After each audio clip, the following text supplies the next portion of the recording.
Project Sigma intercepted alien communications, and when the objects reached the Earth, they took up a very high orbit around the equator. There were several huge ships, and their actual intent was unknown. Project Sigma and a new Project Plato, through radio communications using the computer binary language, which the aliens understand very well, they're very mathematical minded, was able to arrange a landing that eventually resulted in face-to-face contact with alien beings from another planet. Project Plato was tasked with establishing diplomatic relations with this race of space aliens. But in the meantime, something else happened. In the meantime, a race of human-looking aliens contacted the United States government. Where this happened, I do not know. I wish that I did. This alien group warned us against the aliens that were orbiting the equator and offered to help us with our spiritual development. They demanded that we dismantle and destroy our nuclear weapons as the major condition. They refused to exchange technology, citing that we were spiritually unable to handle the technology which we then possessed, and has not that been true throughout our history? They believed that we would use any new technology to destroy each other, as we always have.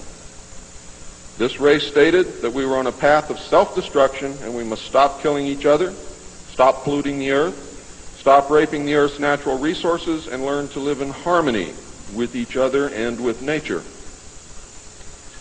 These terms were met with extreme suspicion, especially the major condition of nuclear armament, disarmament, and I have to say that I could not blame them in the face of so many uncertainties and so many alien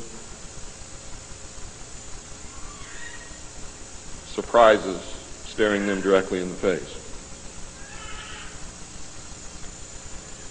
It was believed that meeting that condition would leave us helpless in the face of an obvious alien threat.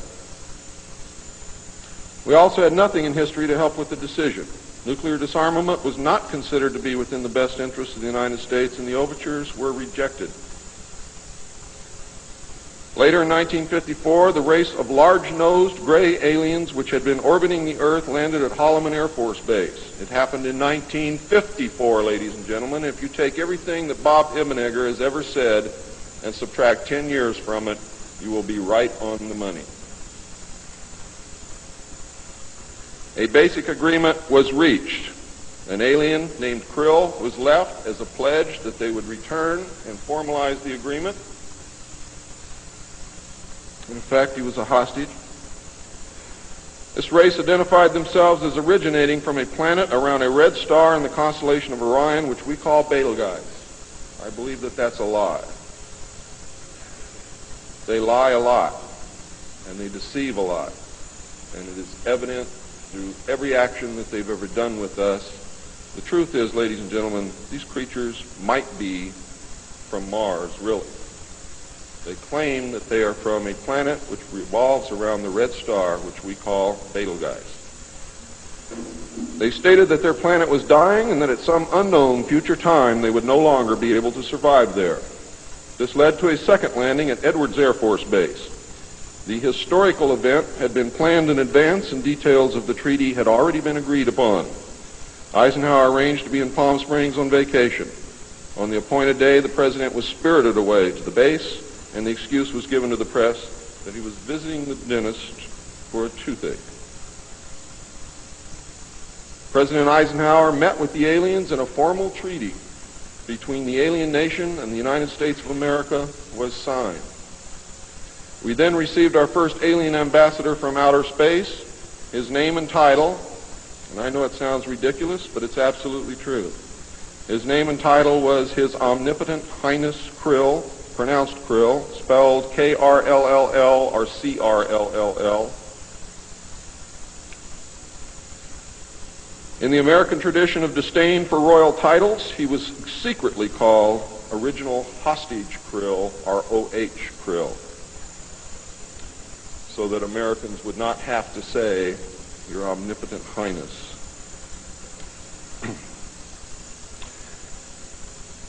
You should know that the alien flag is known as the trilateral insignia. It looks like a TP with two circles on either side of the V and one pole running straight down the middle. It is displayed on their craft and worn on their chest on their uniforms. Both of these landings in the second meeting were filmed, and the film exists today. Where it exists, I do not know, but I do know that it exists. The treaty stated, the aliens would not interfere in our affairs, and we would not interfere in theirs. We were particularly interested that they do not interfere with anything that would affect our future, which has been violated. We would keep their presence on Earth a secret. They would furnish us with advanced technology and would help us in our technological development. They would not make any treaty with any other Earth nation. They could abduct humans on a limited and periodic basis for the purpose of medical examination and monitoring of our development, with the stipulation that the humans would not be harmed, would be returned to their point of abduction, that the humans would have no memory of the event, and that the alien nation would furnish MJ-12 with a list of all human contacts and abductees on a regularly scheduled basis. And this is not being done. It was agreed that each nation would receive the ambassador of the other for as long as the treaty remained in force. It was further agreed that the alien nation and the United States would exchange 16 personnel each to the other with the purpose of learning each of the other. The alien guests would remain on Earth, and the human guests would travel to the alien point of origin for a specified period of time, then return, at which point a reverse exchange would be made. I have no knowledge whatsoever of what happened to those original 16 humans who left the Earth with the aliens. It was also agreed that bases would be constructed underground for the use of the alien nation, and that 2 bases would be constructed for the joint use of the alien nation and the United States government. The base at Dulce is one. The base at S4 in the area known as Area 51 or Dreamland is the second. Exchange of technology would take place in the jointly occupied bases.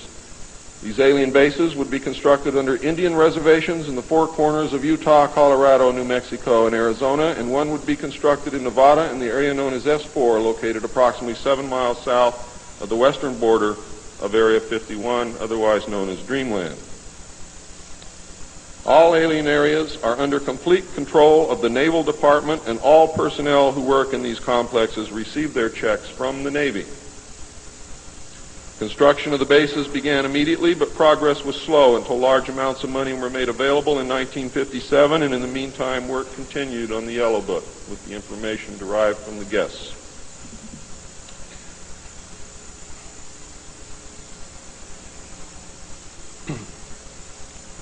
I would like to say at this time that the movie that most of you may have seen, how many of you saw Close Encounters of the Third Kind? That movie was absolutely true. Those events did take place. Not exactly as you saw them, not in the place where you saw them take place, but there was a landing, there was an agreement, there was conversation, there was an exchange of personnel made.